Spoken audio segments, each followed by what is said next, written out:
కొంతమంది చిరునవ్వుతో ప్రేమిస్తారు, కొంతమంది ద్వేషంతో ప్రేమిస్తారు, ఇంకొంతమంది కోపంతో ప్రేమిస్తారు, ఇంకొంతమంది ప్రేమతో ప్రేమిస్తారు. ఈ 4 ఏ ప్రేమని మనము ఎక్కువగా తీసుకోవాలంటే ఫ్రెండ్స్, కోపంతో ప్రేమించే ప్రేమనే తీసుకోవాలంటాం. కానీ కోపం కాడే ప్రేమ ఉండిద్దని సామెత అయితే అంటారు. కానీ ఆ క్షణంలో తీసుకోలేం, ఆ నిమిషంలో తీసుకోలేం. ప్రేమనే తీసుకుంటుంది, కోపాన్ని తీసుకోదు. ఇంకొక రోజు తెలిసిద్ది ఆ ప్రేమ ఎంత శత్రువైందో. అది ఎవరు ప్రేమిస్తారంటే బయట వాళ్ళ మాటలో కటువుగా ఉండొచ్చు, కానీ అయినపోయిన వాళ్ళ మాటలో ప్రేమగా ఉండొచ్చు.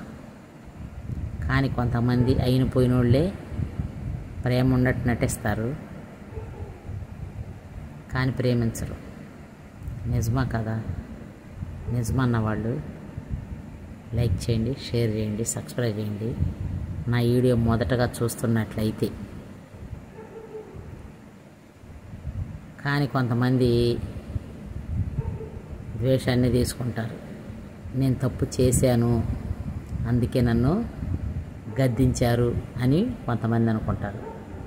కొంతమంది అలా కూడా అనుకోరు.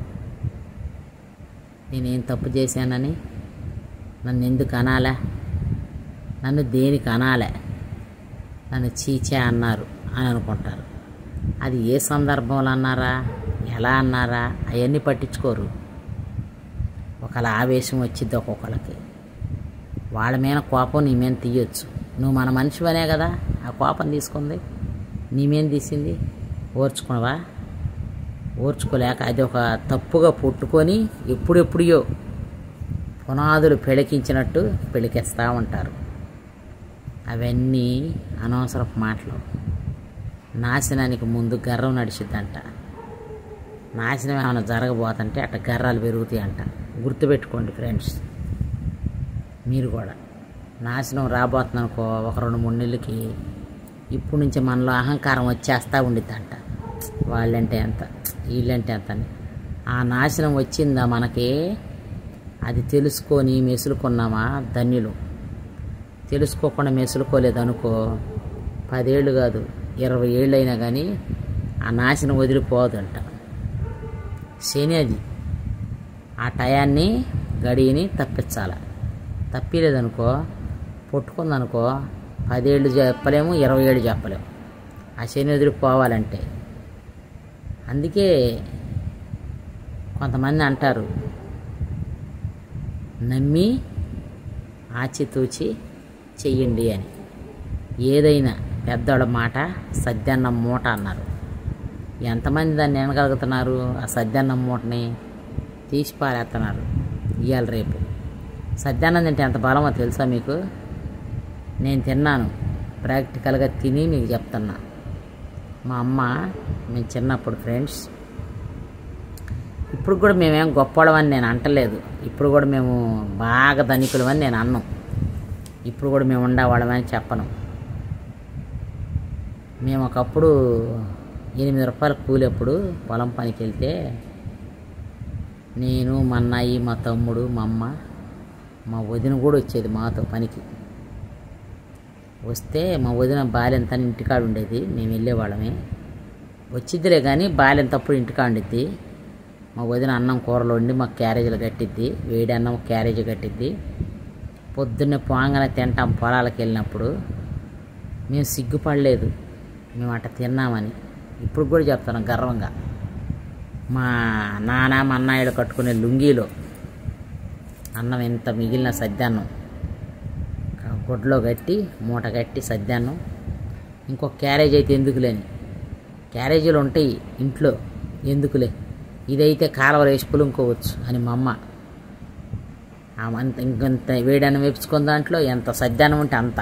పొంగల్ తింటాం కదా, ఆకలి మీద అయితే తినవచ్చు, ఇంటికాడ వాళ్ళు తింటారో పడేస్తారో అని దాంట్లోనే రాత్రి కూర ఉంటే వేసుకొని పచ్చడి వేసుకొని మూట కట్టుకొని పొలం తీసుకొచ్చేది. నేను క్యారేజీ పట్టుకొని నేను వెళ్ళేదాన్ని. అక్కడికి పోగానే పొలంలోకి అందరం మాకు మాగాడి పనులు కదా, గోచిరాయి పెట్టుకోవాలిగా. పెట్టుకునే లోపు అందరూ అన్నాలు తినేసి పనులు వంగేవాళ్ళం. తిని అవి అయిపోయింది సద్యాన్నం. ఆ బురదకు పీకేతలే కాలు ఖచ్చితంగా 12 మరి చెర ఆకలి అవుతుంది. అదే ఇంటికంటే ఆకలి కాదు కదా, అందుకని మా అమ్మ తీసుకొచ్చేది. అట్ట బ్రతికిన బ్రతుకులు గర్రాలు ఎందుకు మనకి? ఉండో లేకో తిని బతికేము, ఎంతోళం అయ్యాము. దేవుడు ఎంత వృద్ధి చేశాడు, ఇప్పుడు ఇంత మంచిగా మనల్ని చూసుకుంటున్నాడు. ఇంకా గర్వించి ఏం చేయను? పాతవన్నీ నెంబరేసుకో. మనం వెళ్ళిన పొలం పనులు అవన్నీ ఎంత కష్టాలు అనుభవించి దాకా వచ్చాము. ఇప్పుడే సుఖాలు ఉండయి అన్న జ్ఞానం ఎవరికి ఉండదు ఫ్రెండ్స్. ఫస్ట్ నుంచి ఉండేవాళ్ళ ఫీలింగే, ఆ ఫీలింగ్లు నాకు నచ్చవు. దయచేసి మీరేమనుకోవద్దు నేను ఇలా వీడియో చేశానని. మేమైతే అలా తినే పెరిగాము, అలా తినే కష్టపడ్డాము, పని చేసుకున్నాం ఫ్రెండ్స్. మాకు గర్వం అనేది నా బ్లడ్లోనే లేదు, గర్వించటం. దయచేసి వనజాంటి ఏంది ఇట్లా చెప్తుంది వీడియోలు అని మీరు అనుకోవద్దు. నా బ్లడ్లోనే గర్వం లేదు, నా పిల్లల్లో కూడా లేదు, నా భర్తలో లేదు, నా కుటుంబంకి అయితే లేదు, నా కన్నోరికి కూడా లేదు. ఒక్కొక్క నోరు చేసుకొని అరవచ్చు, తప్పేముంది? ప్రేమించే వాళ్ళే కోప్పడతారు. నా అన్న నన్ను చాలా బాగా ప్రేమిస్తాడు, అందుకని నన్ను కోప్పడ్డా నాకేం బాధ అనిపించదు. అట్లని మా తమ్ముడు కూడా కోప్పడతాడు, అయినా నాకు బాధ అనిపించదు. మొన్న ఒక అబ్బాయి వచ్చాడు మా ఇంటికి, మా తమ్ముడు నెంబర్ ఇమ్మన్నాడు వచ్చి. ఆ తమ్ముడు ఎవరు? మా కజిన్ తమ్ముడు, మా చిన్నమ్మ కొడుకు. వాడికి ఫోన్ చేశాను నేను, అరే తమ్ముడు ఈ అబ్బాయి ఎవరో నెంబర్ ఇమ్మంటున్నాడు అని అన్నా. అనేసరికి మాట్లాడిపించు అన్నాడు. మాట్లాడిపించేసరికి ఇవ్వుమే ఈ అబ్బాయికి అయితే నెంబర్ అంటున్నాడు. వాడు నాతో పలకడు, మరి వాడు భార్య పలకదు, వాడు పలకడు. అయినా నేనే ఫోన్ చేసి తమ్ముడు నెంబర్ ఇమ్మంటున్నాడు అని అడిగితే ఇవ్వు అని అంటే ఇవ్వు అక్కాయి అంటే ఇచ్చా. ఇలా సర్దుకుపోవాలి. వాడు నాతో పలకడు, పలానా చాట ఉంటాడు పో అని డైరెక్టర్ పంపిస్తే నేను ఒకే సాట 23 సంవత్సరాల నుంచి ఇదే ఇంట్లో ఉంటున్నాను కాబట్టి వాళ్ళ అక్కాయి కాడకి వెళ్తే వాళ్ళ నెంబర్లు దొరుకుతాయని వస్తారు ఎవరైనా. వీళ్ళు తిరుగుతున్నారు ఆడాడ కిరాయిలకి, నెగిటివ్ ప్లేస్ లేకుండా. అందుకని వాళ్ళని ఎత్తుక్కోవాలంటే గబక్కన నాకు ఆడకు వచ్చి అడిగితే నేను ఇచ్చా. అది ఫోన్ చేసి ఇచ్చా. ఈమె అంటేనే ఈ అక్కాయి అంటేనే ఇస్తా. ఎవరిమే లేదని చెప్పంటే ఇస్తానా? అది నన్ను గదిముతాడు. నన్ను ఎందుకు గదిమేవరా, నీ మంచి కోసమే నేను అనాలిగా. నేను అన్నీ ఇట్టా ఓర్చుకుంటూ వస్తున్నా ఫ్రెండ్స్. నన్ను దేవుడు దీవిస్తూనే ఉన్నాడు. నాకే కొదువ లేదు. పడ్డారని ఏడుస్తా, మళ్ళీ నేనే లెగుస్తా. ఒకళ్ళు చెడిపోమంటే చెడిపోయడం కాదు, ఒకళ్ళు బాగుపడేవాళ్ళం కాదు. దేవుడు గొప్పోడు. మన కష్టాలన్నీ నెమరు వేసుకుంటూ ఉంటా. నేను పొందుకున్న ప్రతిఫలాలని నెమరు వేసుకుంటా దేవుని ముందు. నాకు దేవుడు నిండు మెండైన ఆశీర్వాదాలు ఇస్తూనే ఉన్నాడు ఫ్రెండ్స్. నేనేమన్నా మీకు హర్ట్ చేసి ఉంటే నన్ను దయతో క్షమించివేయండి ప్లీజ్.